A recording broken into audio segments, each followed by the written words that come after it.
So ito na nga, naisipan kong bumili ng ice cream. Ayan, tinin lang. Pero ang ending,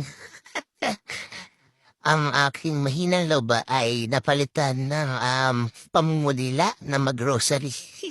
Ito nga ang first time ko ulit mag-grocery bilang natenda sa bahay at ngayon nagtatrabaho na. Bali yan na, sabi ko nga bibili lang ako ng ice cream para sa mama anak ko. Ayan, kakatapos lang ng shift ko. And then, hindi ko pa alam, ayan, parang napadampot rin ako ng hotdog. Sabi ko, ice cream lang. Para ang daming tumatawag sa akin na, kunin mo ko, bilhin mo ko. So, ayun nga, sabi ko nga, bibili lang talaga ako ng ice cream. Nakaka-relate ba kayo?